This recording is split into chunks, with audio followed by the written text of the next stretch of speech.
আসসালামু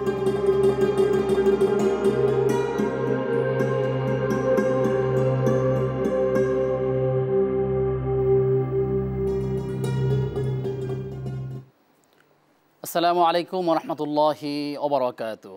আলহামদুলিল্লাহ ওয়াসসালাতু ওয়াসসালামু আলা রাসূলিহিল আমিন ওয়া আলা আলিহি ওয়া আসহাবিহি আজমাইন, আম্মা বাদ। প্রিয় দর্শক শ্রোতা, কাছে দূরে যে যেখানে আছেন সবাইকে প্রীতি এবং শুভেচ্ছা জানিয়ে শুরু করছি দেশ টিভির নিয়মিত আয়োজন সরাসরি প্রশ্নোত্তরমূলক অনুষ্ঠান ইসলামী জীবন ও জিজ্ঞাসা। আপনাদের নানা প্রশ্ন এবং সেই সাথে একটি নির্দিষ্ট বিষয় আলোচনা করবার জন্য আমাদের মাঝে আমন্ত্রিত হয়েছেন বাংলাদেশের বিশিষ্ট আলেম দ্বীন, মিডিয়া ব্যক্তিত্ব হাফেজ মাওলানা লুৎফুর রহমান, সভাপতি বাংলাদেশ ইমাম সমিতি। আসসালামু আলাইকুম ওয়া রাহমাতুল্লাহি ওয়া বারাকাতুহু। শাইখ, কেমন আছেন আপনি? আলহামদুলিল্লাহ ভালো আছি, আপনি কেমন আছেন? জি আলহামদুলিল্লাহ, সপ্তাহ ঘুরিয়ে আপনাকে আবার পেয়েছি, আলহামদুলিল্লাহ বেশ ভালোই লেগেছে। অনুষ্ঠানের পক্ষ থেকে আপনাকে স্বাগত জানাচ্ছি। আলহামদুলিল্লাহ। প্রিয় দর্শক, বরাবরের মতো আমরা আজকে একটি নির্দিষ্ট বিষয় আলোচনা করব। আদর্শ পরিবারের গঠনের রূপরেখা কী, আমরা সেই বিষয়ে জানার চেষ্টা করব এবং সেই সাথে আপনাদের করা নানা প্রশ্নের উত্তর আমরা জানবো আজকে গেস্টের কাছ থেকে। আপনারা চাইলে আমাদের সাথে যুক্ত হতে পারেন টেলিভিশনের স্ক্রিনে দেখার নম্বরে ফোন কলের মাধ্যমে। আমরা আপনাদের ফোনের অপেক্ষা থাকলাম ইনশাআল্লাহ তাআলা। তো পরিবার এর রূপরেখা এই জন্য জানা প্রয়োজন, আমরা অনেকেই অনেক সময় ভাবি যে পরিবার, কেউ কেউ ভাবেন যে আমি একাই আছি, খুব ভালোই আছি, আমাদের আর যৌথ পরিবারের প্রয়োজন নাই, জীবনে বিয়ে শাদীর প্রয়োজন নাই। তো আসলে কি এটা ইসলাম কি বলে? ইসলামের দৃষ্টিকোণ থেকে একজন মানুষ কি একাই থাকবে, নাকি সে তার যৌথ পরিবারের দিকে ধাবিত হবে? সে কি তার বৈবাহিক জীবনে ধাবিত হবে, নাকি তার আত্মীয় স্বজন, অন্য বাবা মা, আত্মীয় ভাই বোন যারা আছে তাদের সাথে সে মিলিত হবে? কিভাবে সে তার নিজের জীবনটাকে অতিবাহিত করবে? রাসূল সাল্লাল্লাহু আলাইহি ওয়াসাল্লাম এবং সাহাবায়ে কেরামের জীবন থেকে আমরা জানবো যে আসলে তারা কিভাবে তাদের জীবনটাকে উপভোগ করেছেন। আমাদের মডেল হচ্ছেন তারা। সুতরাং আমরা জানবো এই খুঁটিনাটি বিষয় ইনশাআল্লাহ তাআলা। শেখ, আমরা যে বিষয়টি মনে করেছি খুব চমৎকার একটি বিষয়, এই জন্য যে অনেক সময় আমাদের বিচ্ছিন্নভাবে মানুষের চিন্তা আসে, নানা রকমভাবে চিন্তা আসে, একাকী থাকার চিন্তা কেউ কেউ করেন যে একা খুব ভালোই জীবন সবাই কাটছে। কিন্তু আসলে ইসলাম কি বলে, আসলে পরিবারের গুরুত্ব কতখানি যদি আমাদের বলতেন। বিসমিল্লাহির রহমানির রহিম, নাহমাদুহু ওয়া নুসাল্লি আলা রাসূলিহিল কারীম, আম্মা বাদ। একেবারে মানব জীবন ঘনিষ্ঠ একটি প্রশ্ন আপনি বা বিষয় উত্থাপন করেছেন। পাশ্চাত্য সভ্যতা, ইউরোপ দেশগুলিতে এই চিন্তা চেতনা খুব বেশি, এটা প্রতিষ্ঠিত এবং এর ছোঁয়া আমাদের দেশেও আমরা দেখতে পাই। একজন মানুষের বয়স 40-45, তারপরও তার বৈবাহিক জীবনের আগ্রহতা বা প্রয়োজনীয়তাতে সে অনুভব করে না। 40 বছরের সময় জিজ্ঞাসা করলেও যে আরেকটু প্রতিষ্ঠিত হয়নি, ব্যবসা বাণিজ্য আরেকটু ঠিক করে নি তারপরে।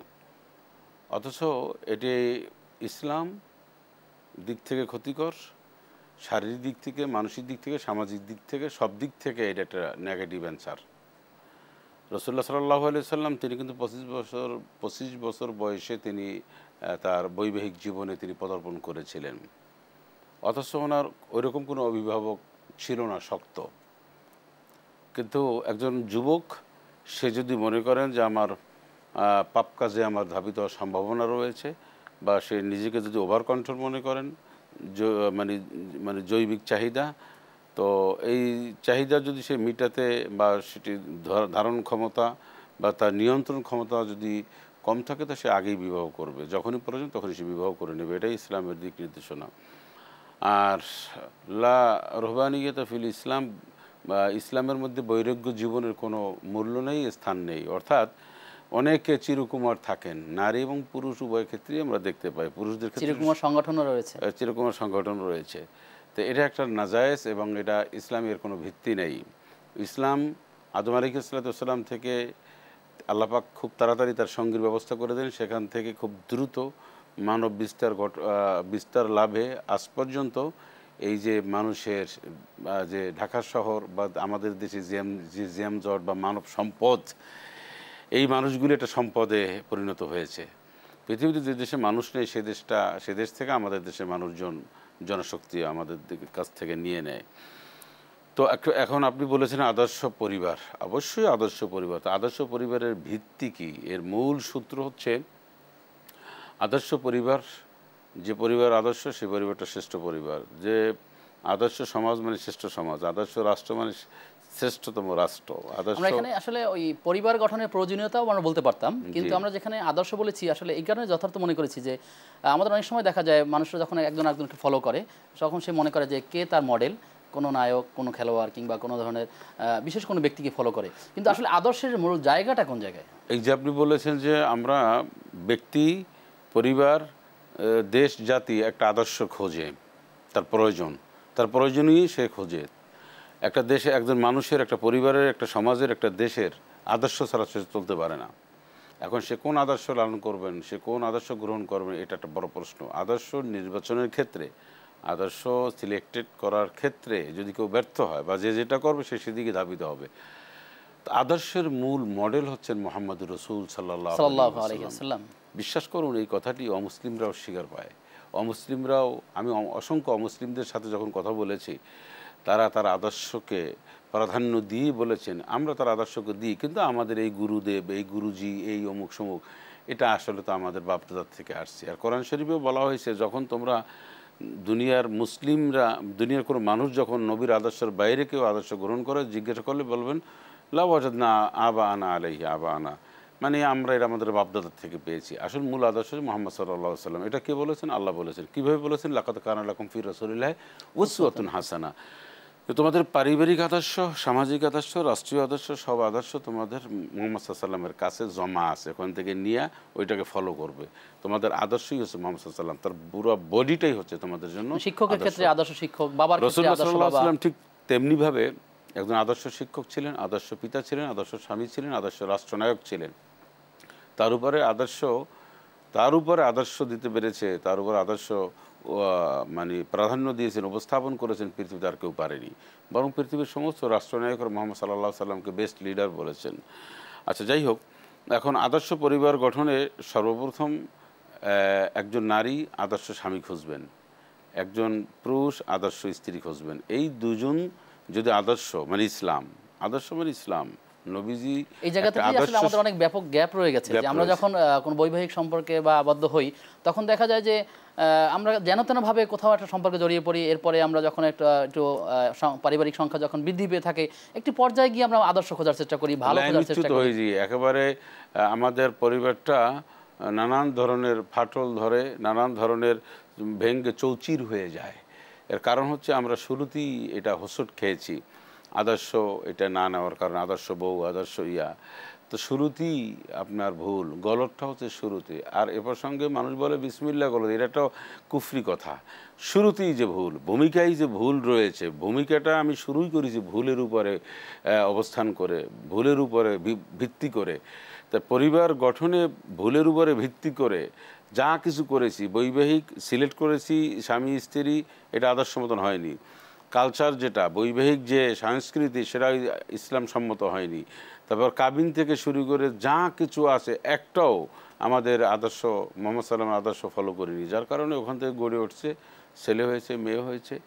এই আর আদর্শ সমাজের এই যে গঠন, আদর্শ পরিবার গঠনের যে লাগামটা আমি ধরে রাখতে পারিনি, এটা ছুটে গেছে আমার হাত থেকে। আমার কথা বলছিলেন যে এই জায়গাটাতে আসলে ইসলাম অনুযায়ী আসলে হওয়া উচিত, তো সেক্ষেত্রে কোন কোন দিক ফলো করা উচিত আসলে আমাদের সমাজে যারা পাত্রপাত্রী বাছাই করে? নবীজি এমন কোন দিক ও বিভাগ বাকি রাখেনি যেটা আমরা অন্যের কাছ থেকে সেই সূত্র ধার করে আনতে হবে যে আমি এটা কেমনে করবো আমি জানি না, আমি কার কাছ থেকে যাবো না।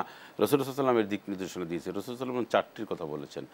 যে প্রথমত নবীজি বলেছেন তোমরা সর্বপ্রথম একজন নারীকে সুন্দর দেখবে, সুন্দর দিক বিবেচনা করবে, বংশ বিবেচনা করবে, সম্পদ তার মাল আছে কিনা এটাও বিবেচনা করবে, এবং বলছে যে দিনদারি, হ্যাঁ, বা দিনদারিটা দেখবে।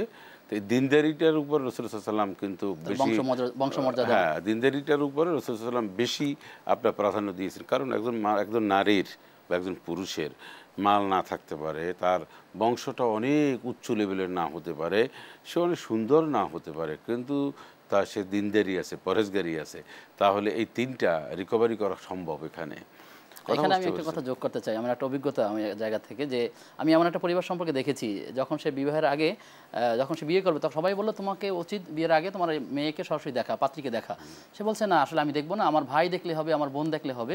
কারণ তার কনফিডেন্সের জায়গাটা ছিল এই যে তার ভাইরা যিনি হবেন তার সাথে তার পরিচয় হওয়ার সুবাদে সে বলেছে খবরদার তুমি তো দেখতে যাও, তাহলে তোমাকে তো যেহেতু চেহারা একটু কালো, এই কালো হওয়ার সুবাদে তোমাকে কিন্তু পছন্দ নাও করতে পারে, সেখানে তোমার দেখতে যাওয়া উচিত হবে না, তোমার ভাইদেরকে দিয়ে দেখাও। এখানে একটু চালাকি করা হয়েছে, পরক্ষণে তার ভাইয়েরা বা বোনেরা দেখেছে, কিন্তু যখন বিয়ে শাদী হলো কিছুদিন পর মনে হয়েছে তার আসলে যাকে দিয়েছেন তার পছন্দ হচ্ছে না, এক পর্যায়ে বিয়েটা ভেঙে গেছে। তো এই যে যার দেখার কথা একটা পাত্র বাছাইয়ের ক্ষেত্রে বা পাত্রী বাছাইয়ের ক্ষেত্রে, কিন্তু সে যখন না দেখে তার পরিবার অন্য সদস্য দেখে বাছাই করে, এতে কি এটা ইফেক্ট পড়ে না বড় ধরনের একটা সমাজে? এটা তো সমাজে একেবারে একটা প্রতিষ্ঠিত বিষয় যে আপনার এই বৈবাহিক জীবনে এই যে তথ্য গোপন রাখা, যে কোনো তথ্য গোপন রাখা কিন্তু হারাম। এটা পুরুষও যেমনি রাখে, মেয়েরাও রাখে। পুরুষ গোপন রাখে, তার কেউ রাখে না কেউ আমরা তো কমনভাবে আমাদের মাসালা না, যারা এটা কাজটা করে শুধু তাদের জন্য। ডাক্তার তো চিকিৎসা করেন যে রোগী, তার সবারটা চিকিৎসা করেন না, আমাদেরও ঠিক তাই। তো এখন বিষয়টা হলো যে পুরুষ সে অনেক সময় বিবাহ করে আগে গোপন রাখে। সেকেন্ড হচ্ছে যে সে অনেক কিছু মদ পান গাঁজা টাজা এগুলি খায়, তার চরিত্রের বিরাট প্রবলেম, এটা সে গোপন রাখে, সুফি দরবেশের মতন সে সাজে, তার অনেক কিছু সে গোপন রাখে তথ্য। আর নারীও এরকম অনেক জায়গায় দেখা যায় তার বিবাহ হয়েছিল অথবা তার একটা বিশাল রোগ আছে, পুরুষের থাকতে পারে। অর্থাৎ যে তথ্যগুলি উপস্থাপন করা খুব জরুরি উভয়ের সামনে, সেগুলি গোপন রাখা। এই যে চেহারা খারাপ এই জন্য গোপন রাখলো, পরবর্তী যে রেজাল্ট কি ভয়ঙ্কর একটা রেজাল্ট, নেগেটিভ একটা রেজাল্ট আসলো। সুতরাং আমাকে যদি কেউ পছন্দ করে, দেখাশোনা করার পর, সব তথ্য উপস্থাপন করার পরে, এটাই আমার জন্য যথেষ্ট, তার জন্য যথেষ্ট।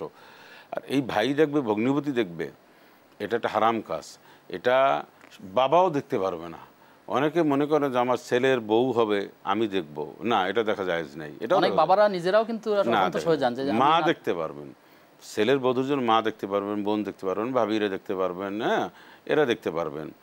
আর সবচেয়ে উত্তম হচ্ছে নিজে দেখে নাও। এটা রাসূলুল্লাহ সাল্লাল্লাহু আলাইহি ওয়াসাল্লাম পরিষ্কার নির্দেশ দিয়েছে যে তুমি তোমার স্ত্রীকে, আবার মানে মেয়েকে বলা হয় তুমি তোমার যিনি হবু স্বামী হবেন, আর ছেলেকে বলা হয় তোমার যে হবু বউ হবে। অর্থাৎ এই যে পাত্রপাত্রী তোমরা উভয়কে দেখে নেবে, সমানভাবে দেখে নেবে। আমাদের সমাজে কিন্তু পুরুষরা নারীদেরকে খুব বেশি দেখে, হাঁটতে পারে কিনা, চুল লম্বা কিনা, চুল কোকড়া কিনা, তারপরে রান্নাবান্না করতে পারে কিনা, সব একটা বড় ধরনের ইন্টারভিউ নেয়, নার্ভাস করে ফেলে।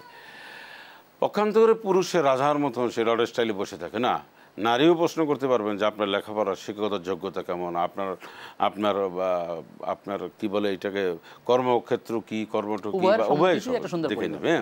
আপনি দাঁড়ান, আপনি হাইট কতটুকু আমি দেখে নিই। আপনি যদি নারীকে বলতে পারেন, নারীও আপনাকে পুরুষকে বলতে পারবে, উভয়কে চয়েস করে নেবে। এটা সহিহ হাদিস সম্মত। কিন্তু এখন উল্টো হয়েছে, মনে হয় নারীরা একটা দয়ার পাত্র। অত রাসূলুল্লাহ সাল্লাল্লাহু আলাইহি ওয়াসাল্লাম এই নারীদের মর্যাদা, ইজ্জত, সম্মান, অধিকার একেবারে শীষাডালা প্রাচীরের মতন প্রতিষ্ঠা করে গিয়েছেন ইসলাম তাদেরকে এতটাই মর্যাদা দিয়েছেন, সম্মান দিয়েছেন, মর্যাদা দিয়েছেন, অধিকার দিয়েছেন। শুধু অধিকার না, মর্যাদা, সম্মান, অধিকার, প্রায়োরিটি সব দিয়েছেন, পুরুষের চেয়ে কম দেননি। পুরুষকে শুধু নেতৃত্বের ক্ষেত্রে এবং কিছু কিছু ক্ষেত্রে রাসূলুল্লাহ সাল্লাল্লাহু আলাইহি ওয়াসাল্লাম বেশি দিয়েছেন, ইসলাম বেশি দিয়েছেন।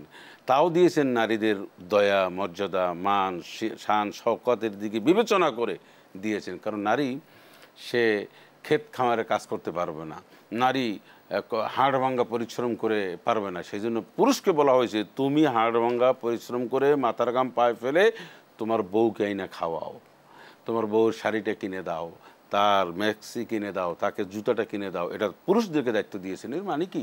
এর মানে নারীদের মর্যাদা আকাশচুম্বী বলা যেতে পারে। আমাদের সমাজের কিছু কিছু নারীরা না বুঝে না শুনে নারীবাদী সংগঠনের নামে তারা রাস্তায় মিছিল বা মানববন্ধনে অনেক কিছু করে অধিকার। আসলে ইসলাম তারা অধিকার দিয়েছে, এটা তারা না বুঝে বা না শুনে না জেনে এই কাজটি করে। এটা করা যাবে না। আদর্শ পরিবার, সুন্দর পরিবার, আদর্শ পরিবারের মধ্যে সবারই সহযোগিতা, কন্ট্রিবিউট থাকতে হবে। স্বামী থাকতে হবে, স্ত্রী থাকতে হবে, ছেলে মেয়ে সবারই থাকতে হবে। উভয়ই এই আদর্শ পরিবার কেমনে হয়? আমি এই জায়গায় একটু যদি ইন্টারফেয়ার করি, ঠিক হবে কিনা জানি না, ঠিক যে অনেক সময় দেখা যায় আমাদের যারা তরুণ বিয়ে করতে চায় বা কোনো যুবক, তো তাদের ব্যস্ত দেখা যায় যে তারা আগে থেকে এই মনে হচ্ছে যে আমি বাছাই করে নেব, চয়েস করে নেব, তার সাথে আমি একটা আংটি পরে নিয়ে 6 মাস 1 বছর টাইমটাও পাস করবো, তারপরে গিয়ে বিয়ে শাদী করবো, এরকম একটা চিন্তা অনেকের মাথায় আছে। এই বিষয়টা করণীয় কি আমরা জানবো, তার আগে একদম দর্শককে যুক্ত করে নেব। দর্শক কি আছেন আমাদের সাথে?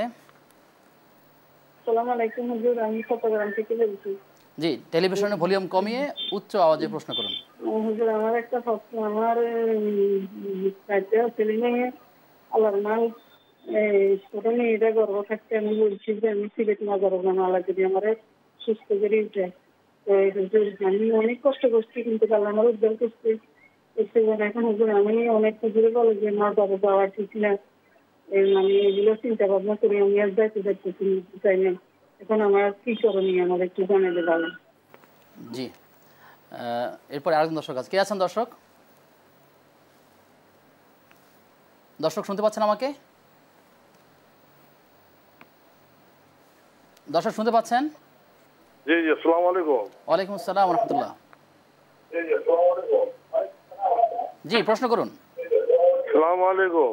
ওয়ালাইকুম আসসালাম রহমতুল্লাহ। হ্যাঁ, টেলিভিশনের ভলিউম কমিয়ে প্রশ্ন করুন। আচ্ছা শুনুন হুজুর। হ্যাঁ, আসসালামু আলাইকুম হুজুর। জি, আমি শুনতে পাচ্ছি, আপনি ভলিউম কমিয়ে প্রশ্ন করুন। আচ্ছা শুনেন, এই প্রশ্নটা হলো কি, আমার প্রশ্ন হলো মোহাম্মদিয়া মোহাম্মদিয়া মুসলিম একটা সংস্থা আছে। আমি ভারতে যাইতাম। তো হঠাৎ মধ্যে এটা শুনছি আগে যে নাকি এরা আলাদা ভাবে ইসলাম করে। তো আমি পরশুদিনকে জিগাইলাম যে আপনাদের এই ব্যাপারটা কি, হিস্ট্রি বললো একজনে, বললো যে মেহিদ আলাইহিস সালাম আসছে, উনি মারা গেছে, নাই চলে গেছে। ঈসা আলাইহিস সালাম আসছে, উনি মারা গেছে, উনি আসবেন আপনার না। প্রশ্নটা কি এক্স্যাক্টলি সঠিক? জি, ধন্যবাদ। আমরা আগে যে প্রশ্ন পেয়েছি সেটা ছিল মাজারে যাওয়া। তিনি তার পরিবারের একটা হিস্ট্রি বলেছেন এবং সেটা বলছেন মাজারে যাওয়া ঠিক কিনা। মাজারে কেন যাবেন? মাজারে যাওয়ার কথা তো হাদিসে নাই, আছে হাদিসে আছে মসজিদে যাওয়ার কথা। তো আপনি কোন উদ্দেশ্যে মাজারে যাবেন? কোনো পীর আউলিয়া বুজুর্গ দিন তাদের কবর জিয়ারত করতে? তো এটা আপনি চলার পথে করতে যেতে পারেন। বড় কোনো বুজুর্গনের দিন তাদের কবর জিয়ারত করতে পারেন, এটা কোনো সমস্যা নয়। কিন্তু আপনি মাজারে একটা মনের গভীরে হলেও একটা উদ্দেশ্য, চিন্তা চেতনা, এই বিপদে পড়েছি ছেলে ফেলে লইয়া, তারপর একটা চাকরির দরকার, সব চতুর্দিকে আপনি যখন দেখেন পেরেশান হয় তখন আপনি দৌড়িয়ে মাজারে যান। আপনার একটা গভীর একটা আশা থাকে, নেপথ্যে আপনার এই কাজ করে যে গিয়ে বললে বোধহয় কাজ হবে। এইটাই হচ্ছে শিরক, এটাই হচ্ছে শিরক। আল্লাহ ছাড়া অন্য কারো কাছে চাওয়া, পরিষ্কার কথা। কোনো মাজার পীর আউলিয়া তো দূরের কথা, নবী রসুল সাহাবি এর উপর তো পীর না, এর উপর তো পীর না। এই কোনো নবী রসুল, কোনো সাহাবি, নবীর কোনো বংশধর হোক, সাহাবি হোক, পীর হোক, বুজুর্গ হোক, শেখ আব্দুল কাদের জিলানী হোক, খাজা মাইনুদ্দিন চিশতি হোক, বাউদ্দিন নকশবন্দি রহমতুল্লাহ আলাইহি হোক, কারো দরবারে গিয়ে কোনো কিছু চাওয়া যাবে না, হারাম। হারাম যেই কথাটা, যেই বিষয়টা আল্লাহর সাথে সম্পৃক্ত, সেই বিষয়টি কোনো মানুষের কাছে চাওয়া যাবে না। উদউনি আস্তাজিব লাকুম। আপনি কোথায় যাবেন? যাবেন তো আল্লাহ, চাইবেন কোথায়? আল্লাহর কাছে। আল্লাহর পরিষ্কার করে বলছে উদউনি আস্তাজিব লাকুম, তুমি আমার কাছে চাও, আমি দেব। কোথায় যাবে? ফাফিরু ইলাল্লাহ, আল্লাহর কাছে যাবে। আল্লাহ বলছেন আমার এই জায়গাটায় শুনবো, দর্শককে যুক্ত করে নিব। দর্শক কে আছেন আমাদের সাথে? আসসালামু আলাইকুম। ওয়ালাইকুম আসসালাম রাহমাতুল্লাহ। আমি নরসিংদী থেকে রিপন বলছিলাম, রিপন মিয়া। জি, ধন্যবাদ আপনাকে। হুজুর, আমি জানতে চাচ্ছিলাম যে আমরা যে অনেকে বডি স্প্রে দেই গায়ের মধ্যে, এই দিটা ওই দিয়া নামাজ পড়া যাইব কিনা? কি দিচ্ছে, কি দিচ্ছেন আপনি? বাথরুমের ভিতরে উলঙ্গ এক গোসল করা যাইব কিনা? জি, বডি স্প্রে ব্যবহার।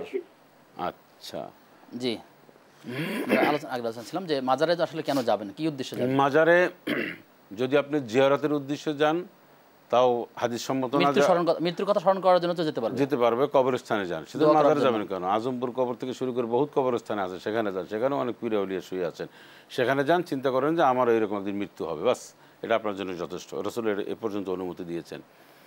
আমি বিভিন্ন জায়গায় আমি তথ্য নিয়েছি, গিয়েছি, এবং আমি আলহামদুলিল্লাহ অনেক পীর আউলিয়া, অনেক নবী রসুল সাহাবীদের কবর অনেক গিয়েছি, বিভিন্ন দেশে মাগফিরাত কামনা করার জন্য যাওয়া যাবে। কিন্তু সেখানে আমি কোথাও এরকম টাকা পয়সা, বিদেশে টাকা পয়সা, মোমবাতি, আগরবাতি দেখি নাই।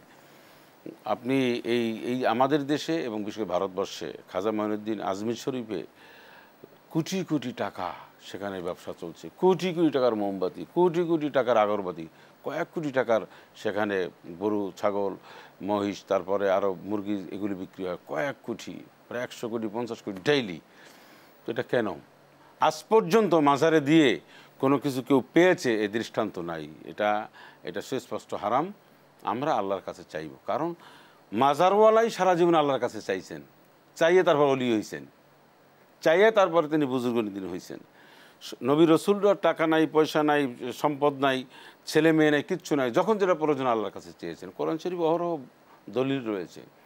রসুল্লাহ সাল্লাল্লাহু আলাইহি ওয়াসাল্লামের কখনো কোনো, সবসময় তো চাইছিনি, একটু পেরেশানিতে পড়লেই আল্লাহর কাছে ধর্ণা দিতেন, সেজদায় পড়তেন, কাঁদতেন, বলতেন লা ইলাহা ইল্লাল্লাহুল আজিমুল হালিম, লা ইলাহা ইল্লাল্লাহু রাব্বুল আরশিল আযীম, লা ইলাহা ইল্লাল্লাহু রাব্বুস সামাওয়াতি ওয়াল আরদি ওয়া রাব্বুল আরশিল কারীম। এই দোয়াগুলি পড়তেন। আল্লাহুম্মা ইন্নী আসআলুকাল হুদা ওয়াত তুকা ওয়াল আফাফ ওয়াল গিনা। আল্লাহ, আমি আপনার কাছে হেদায়েত চাই, ক্ষমা চাই, শেফা চাই, একটু সম্পদ চাই, যা চাই, মাপ চাই, সব আল্লাহর কাছে চাইছেন। তো পৃথিবীতে সর্বশ্রেষ্ঠতম যিনি মানুষ, যিনি আল্লাহ পাক যাকে সব উৎসর্গ করে দিয়েছেন, তিনি ধর্ণা ধরছেন, তিনি ভিক্ষুকের মতন চেয়েছেন আল্লাহ পাকের কাছে। বিদায় হজের সময় রাসূলুল্লাহ সাল্লাল্লাহু আলাইহি সাল্লাম বলছেন এই ভাষাগুলি, আল্লাহ একজন ভিক্ষুক যেমনিভাবে চায়, কাতোয়াম তোয়াম, আমি সেইভাবেই চাই। আল্লাহ, আমি নিঃস্ব, আমি ফকির, আমি আপনার কাছে চাই।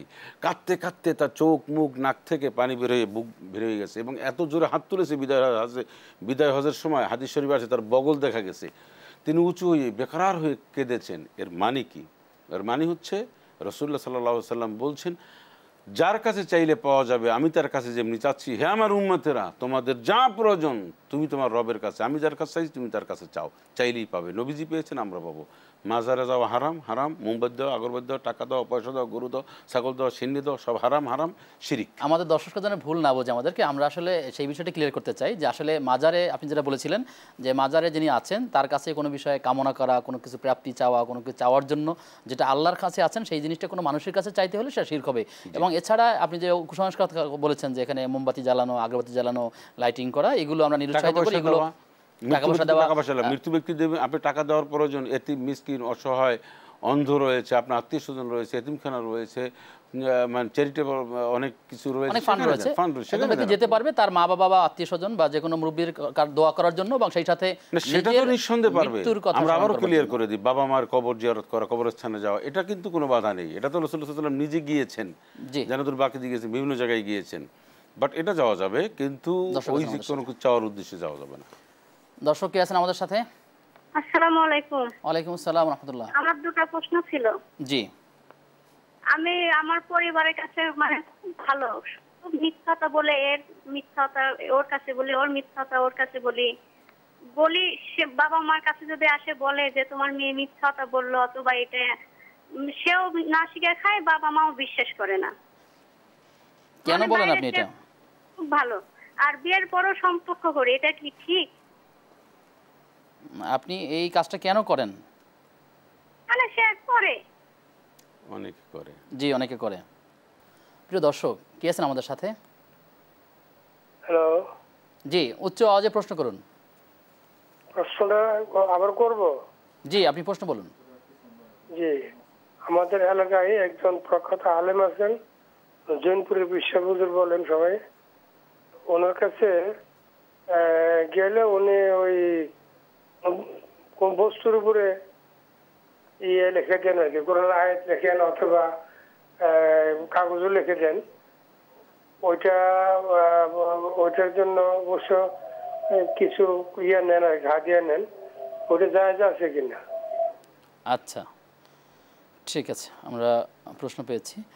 আমরা বিরতির আগে একজন দর্শকের প্রশ্ন ছিল যে বডি স্প্রে ব্যবহার করার বিষয়ে তিনি জানতে চেয়েছেন। বডি স্প্রে ব্যবহার করা যাবে, তবে যে সমস্ত বডি স্প্রের মধ্যে অ্যালকোহলের পরিমাণটা বেশি, হ্যাঁ, যে সেটা করা যাবে না, সেটা করা যাবে না, এটা দেখে নিতে হবে। এটাই হচ্ছে মূল মাসালা। কিন্তু সেন্ট অর্থাৎ সুগন্ধি ব্যবহার, আতরের পরিবর্তে সেন্ট ব্যবহার করে এটা যাবে। সাধারণত এটা এভাবেই করা হয়, যেহেতু সবাই ব্যবহার করতে পারে, সেক্ষেত্রে সেই নীতিমালা মাথায় রেখেই করা হয়ে থাকে। যদি কেউ বেশি করে থাকে তাহলে সেটা, যদি কারো সন্দেহ থাকে, অথবা কিন্তু ক্ষতি করে, শরীরের ক্ষতি করে, স্কিনের ক্ষতি করে, সেটাও বুঝে নেবে, সেটাও দেখে নেবে আর কি। আর স্প্রের গায়ে তো লেখা থাকে কি কি পণ্য আছে না আছে, ভিতরে ভিতরে কি দিয়ে তৈরি হয়েছে, সেগুলো যদি সে নিশ্চিত হয়ে যান যে আসলে এটা দেওয়া যাবে না, তাহলে সে দেখে নিতে পারবে, তাহলে সে ব্যবহার করতে পারবে। জি, আমাদের এই যে দর্শক জানতে চাইলেন যে তার এলাকার একজন আলেম আছেন যিনি সাধারণত কোনো এক পীরের মুরিদ, তবে তিনি কোনো একটা তদবির করেন যেখানে তিনি আয়াত বা নানা বিষয়ে লিখে তদবিরটা করে থাকেন, এবং সেই জন্য সে হাদিয়াও নিয়ে থাকেন। তো এখানে দুইটা কথা, একটা হলো এইরকম লেখার ভিত্তি, আর দ্বিতীয় হচ্ছে হাদিয়া নেওয়ার বিষয়টাকে। এই যে তাবিজ ব্যবসা, এটা আমাদের দেশে, ভারতে, পাকিস্তানে খুব বেশি, এবং অনেক দেশেই আছে। এই যে কবিরাজ বলেন বা যে ভাষায় যে দেশে বলে, এটা বিভিন্ন দেশেই রয়েছেন, তবে ধরনটা ভিন্ন। আমাদের দেশে এটার প্রচলনটা যথেষ্ট পরিমাণে। এখন এই তাবিজ ব্যবহার নিয়ে একটি মতানৈক্য রয়েছে। একেবারে খুব বেশি সহি বা বেশিরভাগ ওলামায়ে কেরামরা বলেছেন তাবিজ এরকম ব্যবহার করা যাবে না। এরপরে কিছু কিছু বলেছেন যদি কোরআনের আয়াত হয় তাহলে সেটা সঙ্গে ধারণ করতে পারবে, তো এ মতটাও খুব কম।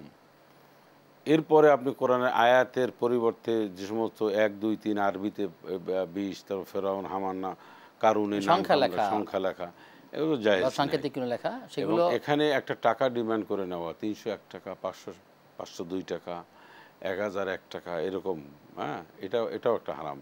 এটা নেওয়া যায় না, কারণ এটা আলটিমেটলি কোরআন বিক্রি করে খাওয়ার মতনই। ওয়ালা তাশতারু বিআয়াতি সামানান কলিলা, কোরআন বিক্রি করা যাবে না। তো এটা হলো মেইন। তবে ঝাড়ফুঁক জায়েজ রয়েছে, ঝাড়ফুঁক দেওয়া জায়েজ, এটা হাদিসে অনেক রয়েছে। রাসূল সাল্লাল্লাহু আলাইহি ওয়াসাল্লাম অনেক রোগের তদবির তিনি করেছেন। তিনিও কিন্তু, রাসূল সাল্লাল্লাহু আলাইহি ওয়াসাল্লামও কিন্তু একজন বড়, তবে আমরা তাদেরকে নিয়মিত আমলের কথা বলতে পারি কিনা? ওইটাই তো আমল, ওই তো রাসূল সাল্লাল্লাহু আলাইহি ওয়াসাল্লাম ওই যে আমল, অনেক ঝাড়ফুঁকের কথা বলেছেন, নিজে দিয়েছেন, অন্যকে দেওয়ার সম্মতি দিয়েছেন, তার সামনে দিয়েছেন, কিছু বলেনি, সব মিলিয়ে এই ইসলামে ব্যাপক রোগের। সূরা নাস ফালাকের আমলের কথা বলবেন কিনা? আপনি মনে করেন একজন মানুষ তদবির করতে যায় কিসের জন্য, তার শরীর মানে জাদুটনা শেয়ার করলো কিনা, অথবা স্বামী ভালোবাসাই তো, তাহলে কোরআন শরীফের বিভিন্ন আয়াত আছে, হাদিস আছে, নবীজির আমল আছে, এটা করলেই তো হয়। একটা মানুষ সূরা ফালাক, নাস এবং সূরা বাকারার শেষ 2 আয়াত যদি পড়ে, বা এরকম আরো কিছু আয়াত আছে, সবকিছুর মূলে ভিত্তি হচ্ছে সন্দেহ আর কি। হ্যাঁ, এটা যদি করে তাহলে তার এই অনেক জাদুটনা সে জিন ইনসানের অনিশ্চিত থেকে সে বেঁচে যাবে। আর সবচেয়ে বড় কথা হচ্ছে, এই কথাটাই আপনার সত্য, এটা আমি একেবারে খুব কাছ থেকে দেখেছি, সন্দেহটা খুব বেশি। এই সন্দেহ যদি কোনো পরিবারে ঢুকে যায় তো ওই পরিবারটা যে একটা অশান্তিময় পরিবার হয়। এটা লাখো পরিবার আছে, মানে একটু টাক দিয়েছে ওই জিন, ওই ছেলেটা 2টা হাসি দিয়েছে বা একটু রাগ করেছে, মনে হয় মানুষ ক্ষতি করেছে বা জিন, এইভাবে। এটা সন্দেহ বেশি, এটা সাইকোলজিক্যাল একটা বিষয়, আসলে আর কিছু না। জি, নেক্সট। আরেকজন আমাদের দর্শকের প্রশ্ন ছিল যে তিনি একজন ব্যক্তির বৈশিষ্ট্যের কথা বলেছেন যে মিথ্যা বলে, এক একজনের কাছে এক এক রকম কথা বানিয়ে বলে, তো এইভাবে বলে একটা অশান্তি সৃষ্টি করে মানুষের মাঝে, এরকম অনেকের অভ্যাস এরকম আছে। তো সেক্ষেত্রে এর শাস্তিটা কি অথবা তার পরিণতিটা কি বা কী করণীয় এর থেকে উত্তরণের জন্য? দেখুন, মানুষের সামনে এবং পিছনে দোষ ত্রুটি বলে বেড়ানো, ওয়াইলুল্লি কুল্লি হুমাজাতুল লুমাজা, সামনে পিছনে ডানে বামে কোথাও মানুষের দোষ ত্রুটি মিথ্যা লাগিয়ে দেওয়া, কানা ফিসফিস করা, লা খায়রা ফি কাসীরিম মিন নাজওয়াহুম ইল্লা মান আমারা, কোরআন শরীফে অনেক জায়গায় আছে কানা ফিসফিস করে কথা বলা।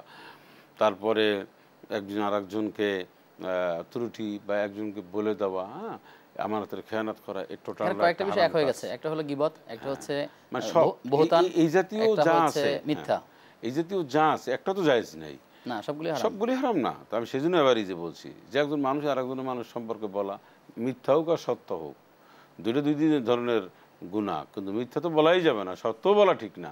আপনার পিছনে আপনার একটা ত্রুটি সত্য আছে, সেটা আমি আর একজনকে বলতে পারি না, যদিও সত্য আছে, এই পিছনে বলাটাই তো গীবত। হ্যাঁ, গীবত।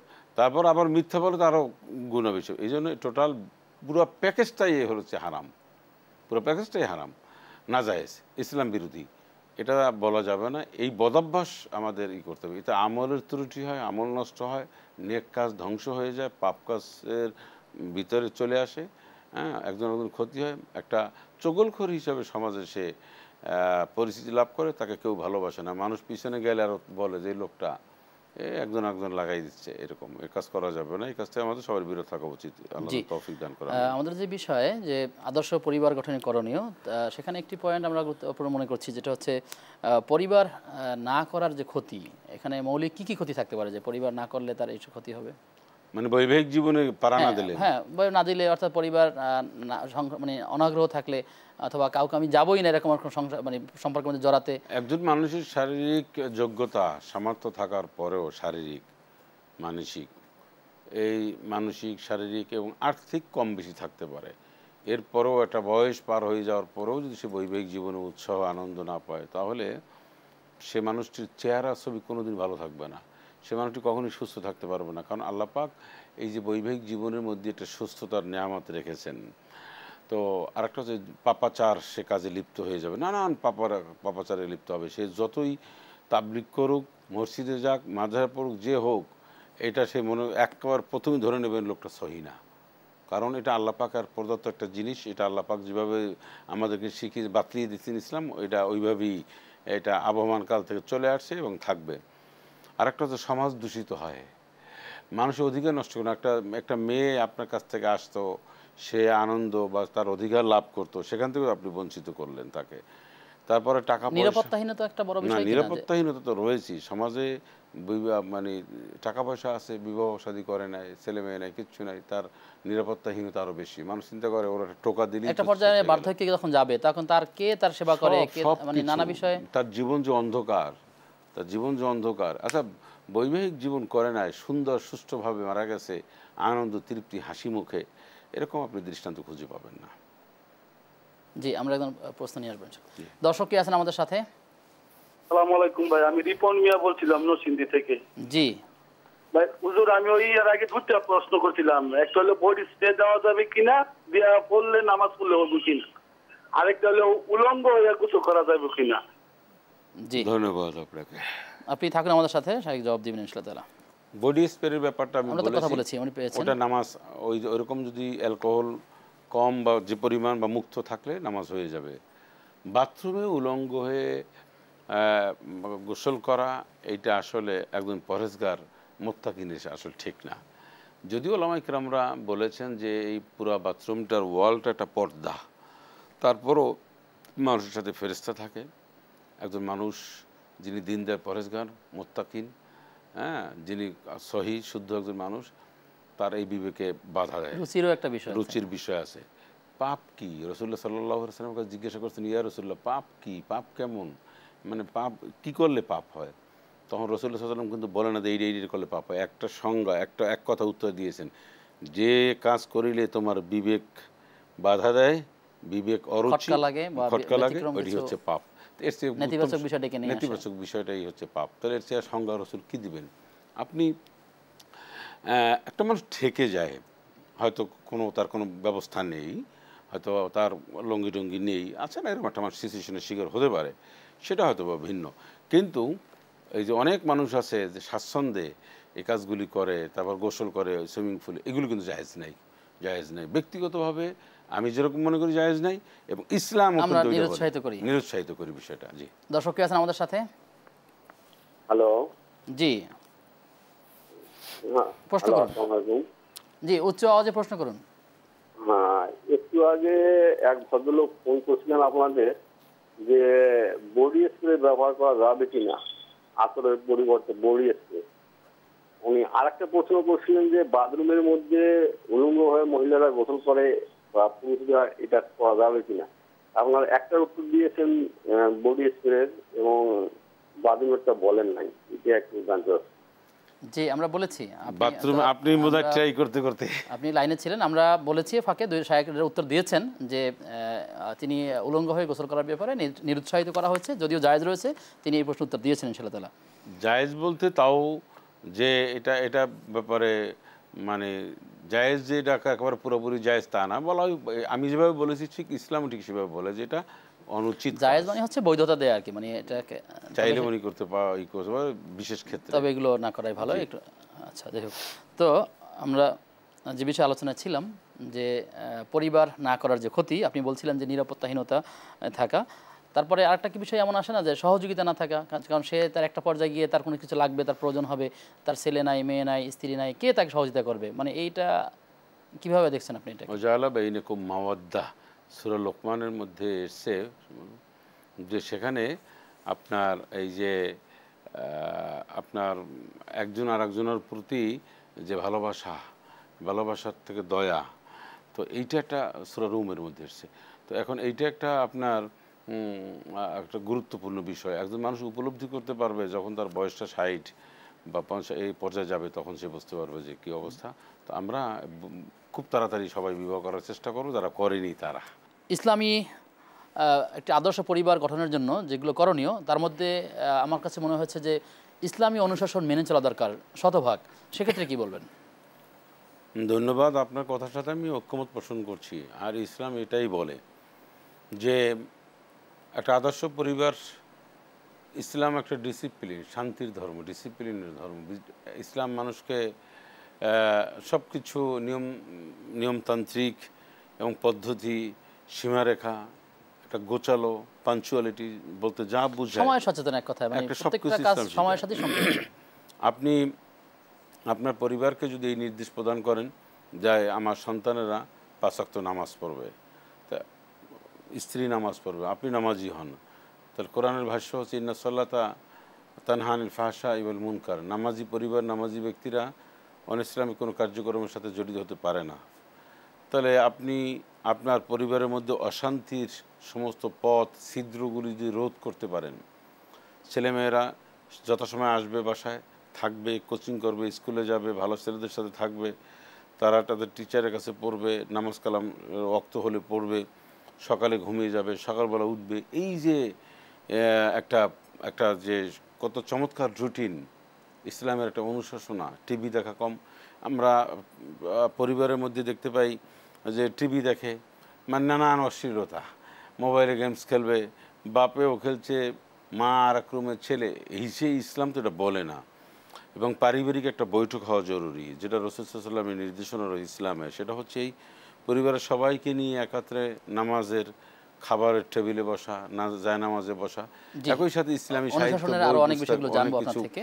জানা বলা, পরিবারের যিনি প্রধান তিনি সবাইকে নসিহতমূলক কথা বলবেন যে আমরা কখনো অনিসলামিক কার্যক্রমে যাব না, মানুষের খারাপ ব্যবহার করবো না, ধূমপান করবো না, প্রতিবেশের ভালো ব্যবহার করবো। এগুলি তো ইসলামী অনুশাসন, এগুলি করলেই তো আদর্শ পরিবার গঠন হয়ে যায়। দর্শককে যুক্ত করে দেব। দর্শক কি আছেন আমাদের সাথে? জি জি, আমরা শুনছি, আপনি বলুন। জি, আমি বলতে চাচ্ছিলাম যে আপনার ভিতরে শর্ট প্যান্ট অথবা জাঙ্গিয়া পরলে কি নামাজ হবে? আমরা শুনতে পাচ্ছি না ক্লিয়ার, আপনি উচ্চ জি, আওয়াজে আমি প্রশ্ন করুন। বলতে চাচ্ছি যে নামাজের মধ্যে আপনার ভিতরে শর্ট প্যান্ট অথবা জাঙ্গিয়া পরলে নামাজ হবে কিনা? জি, আমরা প্রশ্ন পেয়েছি, প্রশ্ন উত্তর নিয়ে নেব। তিনি বলছেন যে অনেক মানুষ যারা নামাজ পড়ে, যারা আমরা প্যান্ট পরে, প্যান্টের পেছনে ভেতরে তারা ছোটো প্যান্ট থাকে, তো এই ক্ষেত্রে এটা পরে নামাজ হবে কিনা? অনেক সময় তাদের বিষয়টি এই জন্য প্রশ্ন আসছে যে ছোটো প্যান্ট অনেক সময় নাপাকি থাকতে পারে বা পোশাক থাকতে পারে নানা কারণে। বুঝতে পেরেছি। মূল বিষয়টা হলো জাঙ্গিয়া বা ছোটো প্যান্ট, এটা পরে নামাজ পড়লে কোনো ক্ষতি নেই, এটা জায়েজ আছে। কিন্তু সেটা যদি পবিত্র না হয় তাহলে ওটাও পোশাকের অন্তর্ভুক্ত। পোশাক পরিচ্ছদ পাক হওয়া, পাক থাকা ফরজ। এই ফরজ যদি একটু মানে লঙ্ঘিত হয় তাহলে আর ফরজটা তো চলে যায়, আর নামাজ হবে না। সেজন্য আন্ডারপ্যান্ট ওইটা যদি পরিষ্কার পরিচ্ছন্ন রাখতে হবে, এটি হলো প্রধান কথা। পরিষ্কার পরিচ্ছন্ন থাকার জন্য ঢিলাকুলুক ব্যবহার করতে হবে। এখন তো আমরা এটা করি না, আমরা দাঁড়িয়ে দাঁড়িয়ে প্রস্রাব করি, ঝাড়া দিয়ে বাস প্যান্টের চেনটা টেনে দিই। এটা হারাম, জায়েজ নেই, এটা ঠিক না। টিস্যু ব্যবহার করতে হবে কমপক্ষে। একজন মানুষ পানিতে অলওয়েজ ব্যবহার করতে হবে বিষয়টা এমন না। একটা আমরা মানুষকে শুধরাতে চাই। সমাজের যে সমস্ত দৃষ্টিকটু, ইসলামের দৃষ্টিকটু, এগুলি মানুষকে বলে আমরা বিনয়ের সাথে বোঝাতে চাই। আপনি যে কাজটা করলেন এতে রোগ শোক হওয়ার সম্ভাবনা থাকে বেশি। আর একটা হচ্ছে ইসলাম নাজায়েজ বলছে, আপনি অপবিত্র, মৃত্যু অবস্থায়, এই অবস্থায় মৃত্যু হলে আপনার কী হবে জানি না। এ ব্যাপারে কোরআনের দিক নির্দেশনা রয়েছে, আমি সময়ের অভাবে দলিলগুলি দিতে পারলাম না।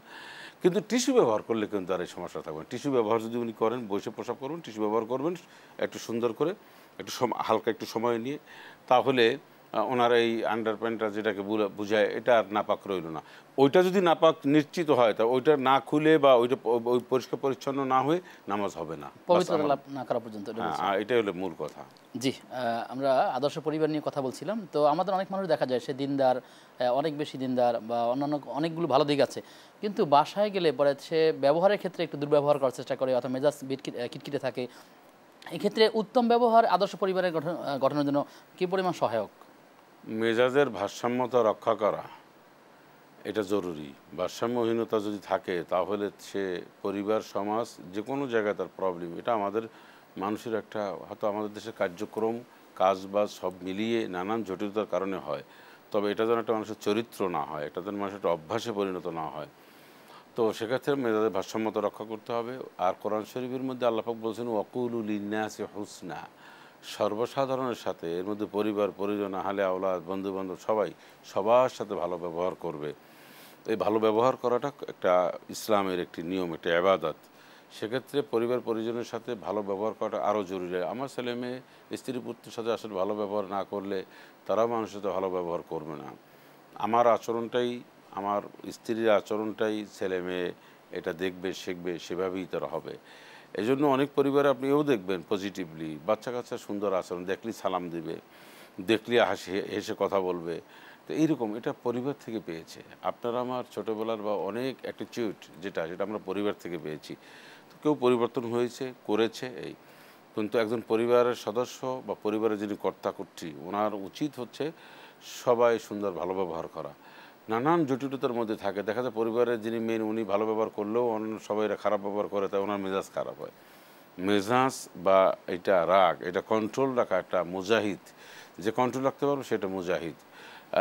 আল জিহাদ। আমরা আসলে অনুষ্ঠানের খুব শেষ পর্যায়ে চলেছি। আমি মৌলিকভাবে আপনাকে কয়েকটা কথা স্মরণ করে দিতে চাই। যে একটা হচ্ছে যে এই পরিবার গঠনের ক্ষেত্রে একে অপরের সেবা করা, সম্মান করা, তারপর সহযোগিতা করা, তারপরে ক্ষমা, বা একজনের ত্রুটি হলে পরে সেটা ক্ষমা দৃষ্টিতে দেখা, উত্তম ধারণা রাখা একে অপরের সাথে, এবং প্রত্যেকের একে অপরের চাহিদা পূরণ করা। ঠিক এই সামগ্রিক বিষয় নিয়ে যদি খুব সংক্ষেপে এবং খুব মোটা থাকে কয়েকটা কথা বলবেন। আমরা আপনি তো বলেই দিয়েছেন, এগুলি তো উত্তম।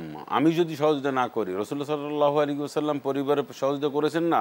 আয়েশা সিদ্দিকা, হযরত আয়েশা সিদ্দিকা রাদিয়াল্লাহু তাআলা বলেন, আমি রাসূলুল্লাহ আমার কাছে এসেছেন, আমি রুটি বেলে তরকারি কুটে আমাকে সহযোগিতা করেছেন। এর মানে তাই করতে হবে। পরিবার সবার সাথে তিনি ভালো ব্যবহার করেছেন। ফাতেমা রাদিয়াল্লাহু তাআলার সাথে রাসূল যে ব্যবহার করেছেন, আমার মেয়ের সাথে যদি ব্যবহার করতে পারি, ফাতেমা আর নবীর মধ্যে যে সম্পর্ক, সেই সম্পর্ক আমার মধ্যেও হবে। নবীজি পরিষ্কার এটা নির্দেশনা রয়েছে নবীজির, যে পরিবার পরিজনের সাথে তোমরা ভালো ব্যবহার করবে। একজন ভুল ত্রুটি মাফ করে দেবে, বল কাযিমিনাল গায়যা ওয়াল আফিনা আনিন নাস, রাগ সংবরণ করবে, ভুল ত্রুটি ক্ষমা করে দেবে। এটা মুমিনের একটা বড় বৈশিষ্ট্য। এগুলি তো করতেই হবে। এগুলি না করলে তো পরিবার সুন্দর হবে না, আদর্শ পরিবার গঠন করা যাবে না। এখন যিনি বাবা হবেন বা যিনি মা হবেন, উনি একরোখা যদি হন, উনি যদি অ্যাগ্রেসিভ মাইন্ড হন, অ্যাগ্রেসিভ ভূমিকা পালন করেন, তাহলে হবে না। তবে শাসন করার ক্ষেত্রে এবং প্রয়োজন ক্ষেত্রে স্থানকাল পাত্র বেঁধেও ওনার এই ভূমিকায় অবতীর্ণ হতে হবে। বাট এর অর্থ এই না যে একজন রুক্ষ মেজাজি হিসাবে পরিবারের মধ্যে উনি চিহ্নিত হবেন, একজন বদমেজাজি হিসাবে সবার কাছে উনি পরিস্থিতি লাভ করবেন, এটা যেন না হয়। হ্যাঁ, স্যাক্রিফাইস করবেন, সময় দিবেন, ছেলে মেয়েদের পরিবারের সাথে প্রাণ খুলে কথা বলবেন, রিজার্ভ মাইন্ডেড হবেন না। অনেকে আছে জানেন, এমন মুডি হন, রিজার্ভ মাইন্ডেড হন, বাহিরেও যেমন পরিবারের মধ্যে স্ত্রী জিজ্ঞেস করে কি আজকের বেতন পাইছো, 5 তারিখ তো গেল, হ্যাঁ ওটা কেন চর থাপ্পড় মেরে দিল, তোর দরকার কিসের, আমার বেতন আমি পাবো, এই যে একটা।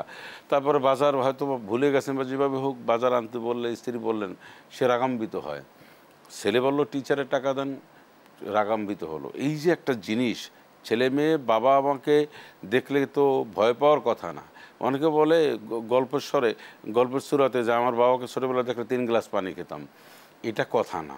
বাবা মা বন্ধুর মতন হবে, ছেলে মেয়েদেরকে সেভাবেই করা উচিত, সেভাবেই তাদের সাথে ট্রিট করা উচিত, সেভাবেই তাদের ব্যবহার করা উচিত। এরই মাঝে ব্যক্তিত্ব যেন হারিয়ে না ফেলে বাবা মা, এরই মাঝে যেন ছেলে মেয়ের সামনে এমন কোনো আচরণ না করে যে ছেলে মেয়ে সেগুলি শিখে ভবিষ্যতে ফিউচার এটা ক্ষতিকর দিক, এটা লক্ষ্য রাখতে হবে। তো আমরা বলতে চাচ্ছি শেষের দিকে যে আসলে চাহিদা পূরণ করে একে অপরের, সেটি নানা রকম চাহিদার কথা আছে। চাহিদা পূরণ তো অবশ্যই করতে হবে, একে অন্যের সহযোগী হবে, একে অন্যের প্রতি মায়াশীল, দয়াশীল, আদববান, সব কিছু একে অন্যের প্রতি আলাউকান আবি খাসাসা অমাইয়ুকা সোহা নাফসি ফাউলাইকুল মুফলিহুন, অর্থাৎ নিজের প্রয়োজন থাকা সত্ত্বেও অন্যের প্রয়োজন মিটানো, এটা একটা ইমানের বা মুসলিম জীবনের বৈশিষ্ট্য। জি, সময় থাকলে আমরা আরও বেশি জানতে পারতাম আপনার থেকে। আপনি অনেক মূল্যবান তথ্য দিয়েছেন আমাদেরকে, আপনাকে ধন্যবাদ জানাচ্ছি। আপনাকে ধন্যবাদ, দৃষ্টিকে ধন্যবাদ, যারা দেখছেন তাদের সকলকে আন্তরিক মোবারকবাদ। জি, আমরা বিদায় নিচ্ছি। প্রিয় দর্শক, আমরা একটা কথা জানি যে শাসন করা তারই সাজে, সোহাগ করে যে। তার মানে হলো একটি পরিবারে বাবা কিংবা মা, স্বামী বা স্ত্রী একে অপরের সহায়ক ভূমিকায় যদি আমরা থাকি এবং একে অপরের মন বোঝার ক্ষেত্রে আমরা অবশ্যই পরিবারের সদস্যদেরকে সময় দেওয়ার চেষ্টা করব। মা হলে মাকে সময় দেবো, স্ত্রী হলে স্ত্রীকে সময় দেবো, সন্তানদেরকে সময় দেবো। সুন্দর একটি পরিবার গঠনের জন্য আমরা পরিকল্পনা করব। আল্লাহ তাআলা আমাদেরকে ইসলামের ভিত্তিতে কোরআন সুন্নাহর আলোকে রসুলের জীবন থেকে শিক্ষা নিয়ে একটি সুন্দর পরিবার গঠন করবার তৌফিক দান করুন, আমিন। আজ এই পর্যন্তই। আগামী অনুষ্ঠান দেখবার আমন্ত্রণ জানিয়ে আজকের মধ্যে এখানে বিদায় নিচ্ছি। আসসালামু আলাইকুম রহমতুল্লাহি ওয়া বারাকাতুহু।